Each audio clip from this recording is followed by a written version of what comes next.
The knowledge. Taxi. It was a cold, dark night in central London. The rain was falling heavily.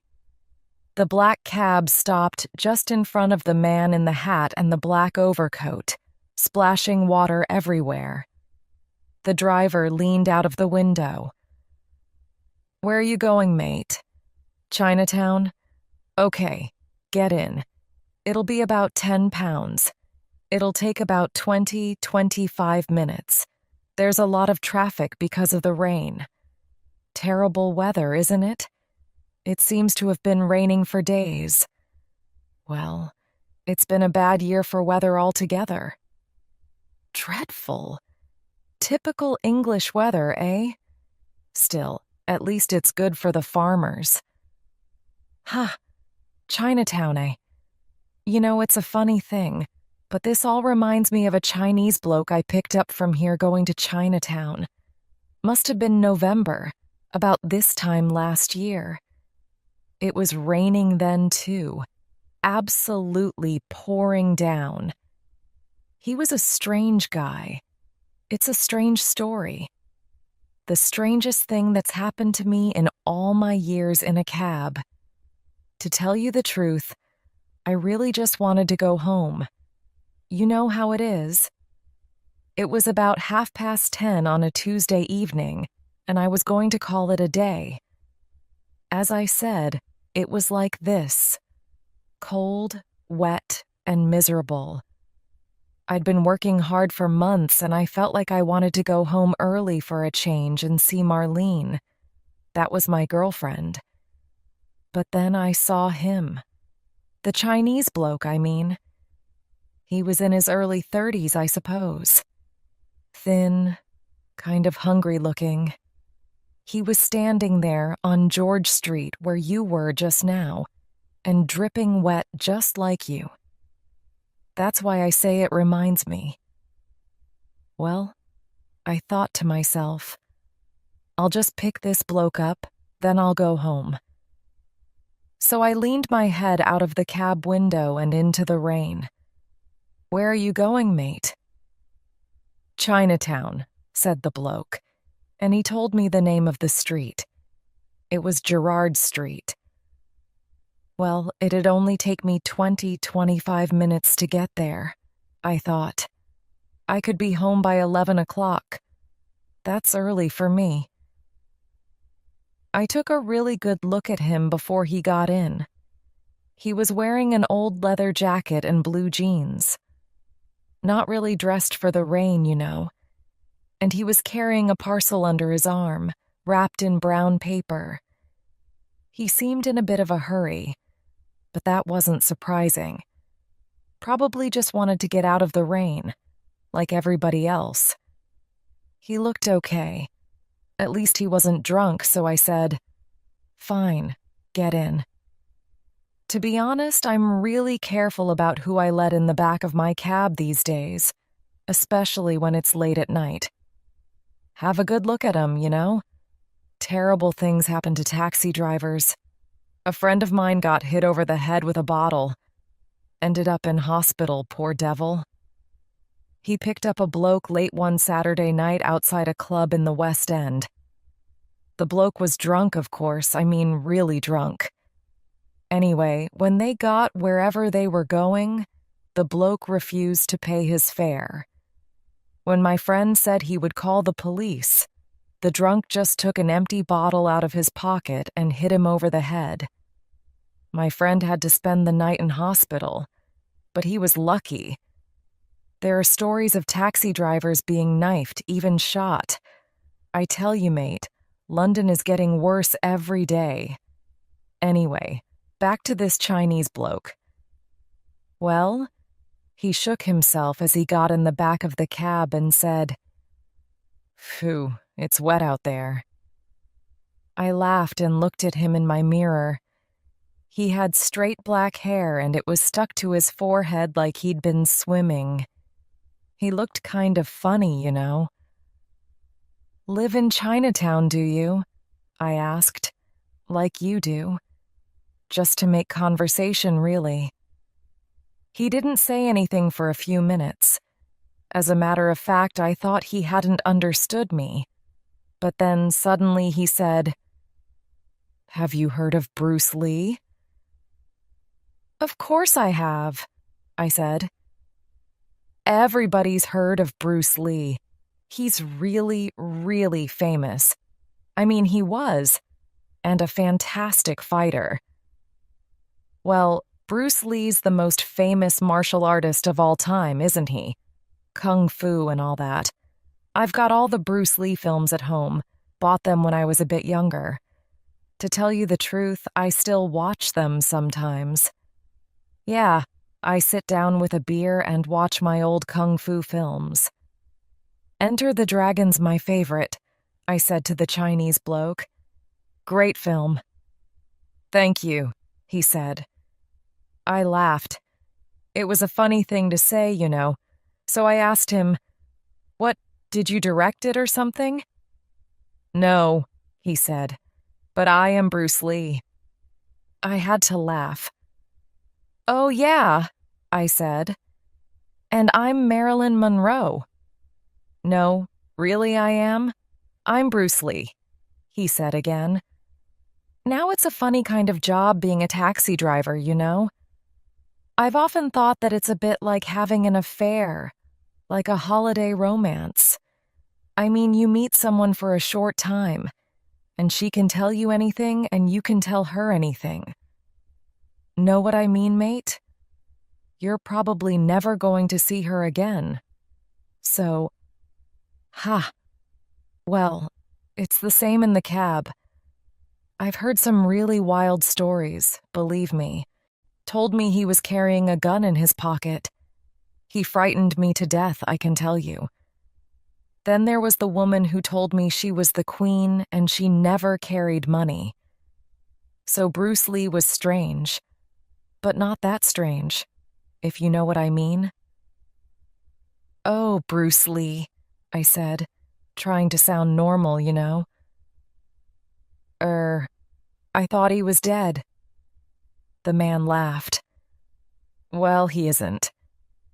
I took another look at the bloke in my mirror. Funny thing was, he did look a bit like Bruce Lee. Good-looking sort of man with really dark eyes. "Yes, it's me," he said, smiling. Funny thing was, when he said that, I almost believed him. Though you know and I know that Bruce Lee died years ago. Right, mate? "Oh, so you've been training then?" I asked him. Best thing was to go along with him, you know. We were still about 20 minutes away from Chinatown. For all I knew, he was totally crazy and had a gun in his pocket. That's the kind of thing you have to think of when you've got someone in the back of your cab. "Yes," he said, perfecting my 1-inch punch. Now, I remembered seeing a documentary about Bruce Lee a few years ago. Do you know that he could knock a man to the floor with a punch he gave from only 1 inch away? That's just 2.5 centimeters. He was incredible, that guy. Strong as anything. "Oh, how's it going?" I asked him. You know, playing the game. "Oh, really well," he said. "Want to see it?" "Well, I stopped the taxi," he said. "I don't really think." Now, first rule of a taxi driver is, don't leave your cab. You just don't do it. I mean, anybody could steal it, you know? "Come on," he said. "Over there aren't any people." To this day, I really don't know why I did it, but I pulled the taxi to the side of the road. I turned the engine off and put the key in my pocket. You can never be too careful. We both got out. The rain was still pouring down. I looked at him. He was a thin guy, not very big, kind of light. And, well, you can see, I'm a big, tall guy, well-built. I spend time in the gym, like to keep myself fit. Well, You have to, don't you? In fact, I used to be on the door at a London nightclub, a bouncer. Yeah, I've done a bit of fighting myself, though not these days. Well, I thought, if he tries to steal my taxi, I'll be able to knock him to the ground, flatten him. I wasn't worried, you know. Then a funny thing happened. He said, "Wait!" And he bent down and took his shoes and socks off. Can you imagine that in the rain? I mean, it was just like tonight, absolutely pouring down. And the funny thing was, I remembered seeing Bruce Lee doing that in his films. He always used to take his shoes and socks off and put them neatly to one side, like he was going to bed or something. "What are you doing? You crazy?" I asked him. "Just something I do. Watch this," he said, pointing at a dustbin on the pavement just in front of us. He stood in his bare feet and put his right fist just in front of the dustbin. Then he punched it. Well, the next thing I knew, the dustbin flew across the street. It was like it had wings, I tell you. Rubbish was flying everywhere. He looked at me, grinning. "Now just imagine if it was your solar plexus," he said. "Your stomach," he said, like he had to explain to me what a solar plexus was. I looked at the dustbin lying over the other side of the street. Well, I thought, just because he can do that doesn't mean he's Bruce Lee. "Would you like me to teach you?" he asked. "Another time, maybe," I said. I really wanted to get home to Marlene, and though the punch might be useful in my work, if you know what I mean, I didn't think that now was the moment to learn. Anyway, I was really wet. I mean, soaked to the skin. "It would be my pleasure," he said, still smiling. Then, suddenly, just like that, whoosh. He did a fantastic, really high sidekick at a signpost. It was so fast you could hardly see it. The post fell over and crashed to the ground. Bang. "Very useful," said Bruce, grinning again. "You like it?" "Oh, very nice," I said. Shall we get off then?" I was a bit nervous by this time, you know, looking around to see if anyone had seen what he'd done. Like the police, for example. It'd be just my luck to have them watching us. Luckily, there wasn't anybody around. Bruce put his socks and shoes back on, and we got back in the cab. "Why aren't you in Hong Kong then?" I asked him when we were driving towards Chinatown again. It was a stupid question, I know, but like I say, I was kind of nervous. I mean, it's not every day you get a bloke who tells you that he's Bruce Lee in the back of your taxi. And it's not every day he shows you his 1-inch punch. "Well, you know," he said, "I really want to teach my art to the West so that you can understand my culture." I looked through the mirror at his face. I thought he must be joking, but he looked quite serious. Now, the thing is, I know a thing or two about fighting. I mean, I grew up in the East End of London, and I used to box as a kid. Yeah, I was a boxer. Then later I was a bouncer, like I said. I mean, before I learnt the knowledge and became a taxi driver. The knowledge. Do you know what that is? Well, you have to learn the London streets so that you know them like the back of your hand, and it's called the knowledge. Every taxi driver in London has it. It's part of the job. Well, it is the job. Once you've got the knowledge, you're a real London cab driver.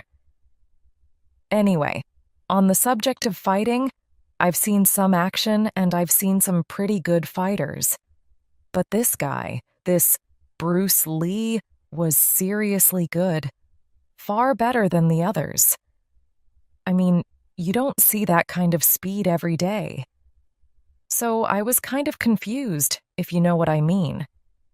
How could he be Bruce Lee? Everybody knew that Bruce Lee was dead. But how could he be that good and not be Bruce Lee?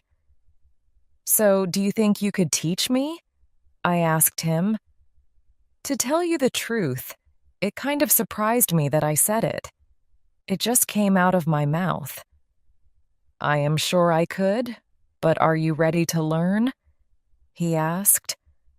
I'm not sure what you mean. If you were ready to learn, I mean really ready, you wouldn't even feel the rain, said Bruce. I didn't say anything. I supposed he was right. And then there is all that boxing stuff, he said. It's no use to you. In fact, it gets in the way. Now, how did he know that I'd been a boxer? Tell me that. I hadn't said anything to him about me being a boxer. Like the Zen master said, he went on, in order to learn, you must empty your cup. In other words, you must unlearn everything you know so far. Well, I really want to try, I said. I mean, it's not every day you meet this kind of person, Bruce Lee or not. He had me kind of interested. When can we start? Ha, he said. You think it is that easy? You are thinking that if this thin little Chinese man can do it, then so can I, because I am big and strong. Well, he was right, of course. I was thinking that. You think that fighting is about aggression, he said. You don't realize that it's about being strong enough to walk away. I didn't say anything. He was right, though. I supposed I did think that fighting was about being aggressive. Are you surprised that I can see what is in your heart? He asked me. Well, Yes, you must empty your cup, he said again, and unlearn everything. Well, I thought, easy enough to say, but how do you do that? How do you unlearn everything? Do not try to find me, he went on. Remember that in Zen, they say that when you seek, you will not find. I will find you. What do you... Shh, he said, and put his fingers to his lips. Well, by now we'd arrived in Chinatown, and he paid me and jumped out of the taxi, quick as a flash. We were outside a restaurant on Gerrard Street. It was one of those typical Chinatown places, with red lights everywhere. I looked out into the rain as he ran towards the restaurant. And then comes the strangest part of this whole story. This is the bit where you're going to think I'm telling you lies. He just disappeared. I mean, vanished. First he was there and then he was gone. I saw him outside the restaurant and then, woof, he disappeared. Difficult to believe, eh? But it's true. Sure as my name is Ricky Thomas. Well, I rubbed my eyes a bit. At first, I thought he must have gone into the restaurant, so I went in to have a look for him. Inside, there were a few people having dinner, people who'd been to the theater or whatever. I looked around the tables. Then I asked the waiters, and even the manager. I described him, but no, they hadn't seen him. They didn't know who I was talking about. So I left the restaurant and drove home. What else could I do? On the way, I thought about everything. The punch, the kick, what he said about the cup and my heart, telling me not to look for him, and then the way he disappeared like that. It all went through my mind. To tell you the truth, when I really thought about it, I felt that maybe I'd just been working too hard, you know? Perhaps I'd imagined it all. I mean, it was all so strange. Except that, how could I have imagined it all? Anyway, I just wanted to go home to see Marlene. I didn't even phone her on the mobile. Thought I'd give her a surprise. Come to think of it, that was strange in itself. I never went home without ringing her first. I got home and stopped the cab outside my third-floor flat in Maxwell Gardens. I looked up at the window and I could see from the light that Marlene was watching television. Probably one of those old Hollywood films that she liked so much, I thought. I suddenly felt really happy that I was going to see her, after all that. I wished that I'd picked up some flowers for her or some chocolates. It was still raining hard and I wanted to get in fast. But even so, I checked all the doors on the taxi, like I always do. Where I live is full of car thieves and I didn't want them to have a good night. This cab's my pride and joy, and my way of making a living. So it's important to me. I checked the back doors, and then I noticed something on the floor of the cab, like a dark shape. I opened the door again and felt the shape. It was the Chinese guy's parcel, the one he was carrying when he got into my cab.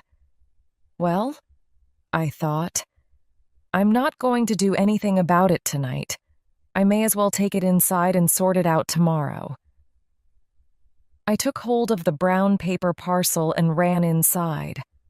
I got into the lift and had a look at the package in the light. It was soft, as if it was full of clothes, and there was no name or address on it. I had no idea how I was going to get it back to Bruce, especially since he'd disappeared off the face of the earth. Still, I don't mind telling you that I felt somehow happy that I had it. It meant that there was at least a chance that he might try and contact me to get his parcel back. I went upstairs. "Ricky!" Marlene shouted as soon as I put the key in the front door. But she didn't sound very happy. It was like she was upset that I was home early. I walked down the hall and opened the door of the living room. Then I got the shock of my life, I tell you. I went in and she was there, in my living room, with another man. He was a thin, blonde-haired guy. As soon as he saw me, he jumped up from the sofa and tried to get out of the door.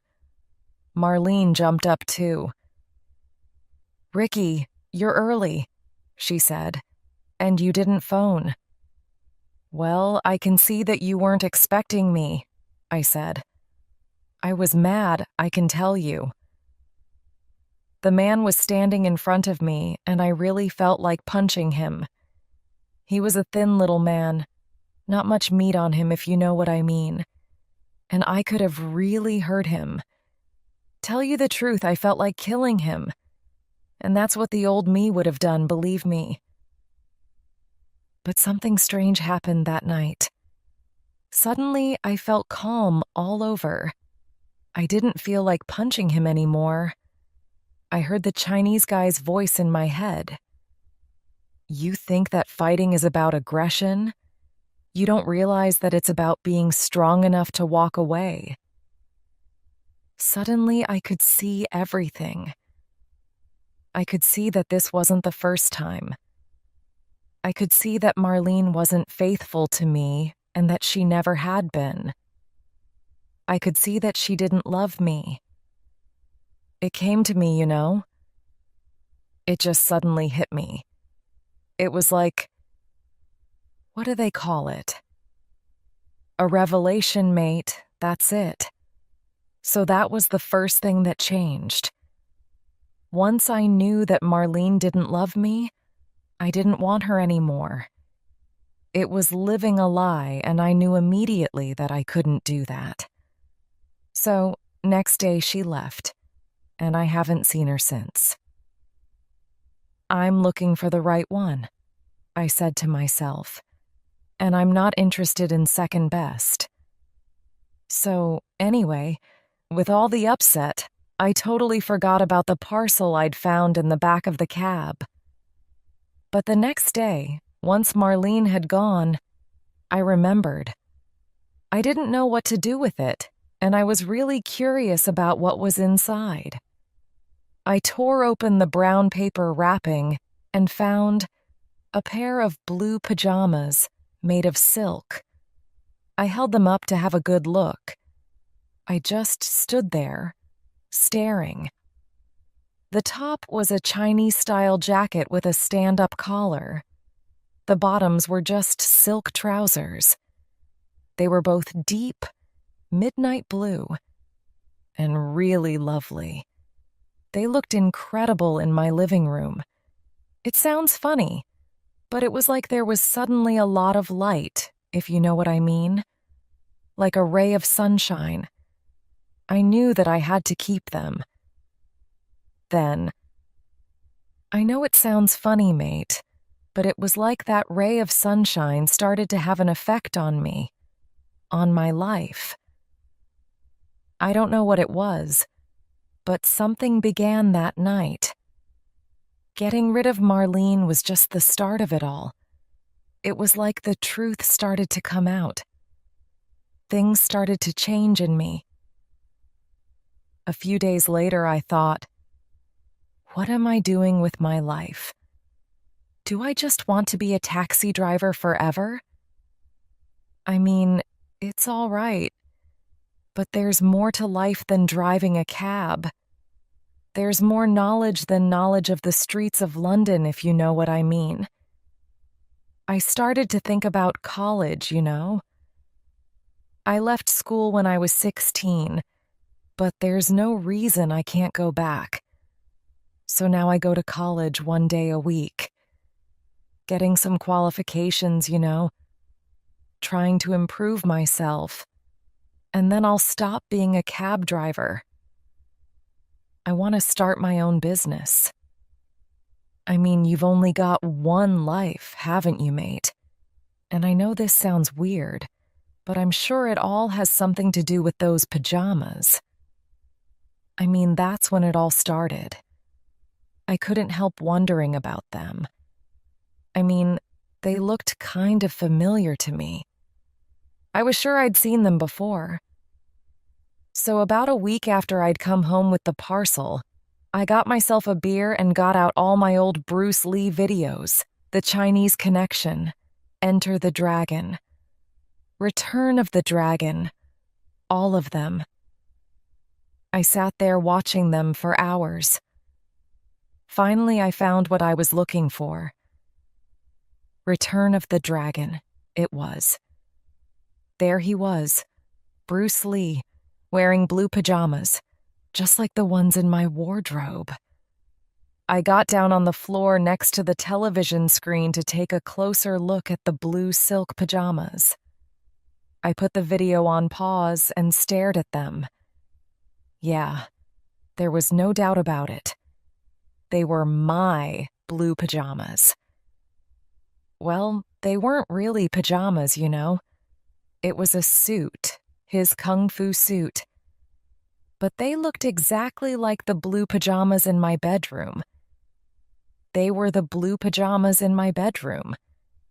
Yeah, things started changing in me, no doubt about it. Over the months, there were lots of things. I'm training to run my own business, like I said. I stopped smoking and drinking too much, you know. I started going to the gym again, went jogging and lost a bit of weight.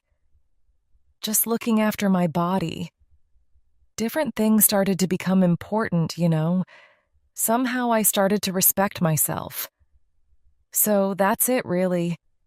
It's a mystery to me, a complete mystery, mate. It's a year ago now, and I still think about it every day. But the thing is, I take care of those blue pajamas. I mean, they're hanging up in the wardrobe, nice and tidy and clean.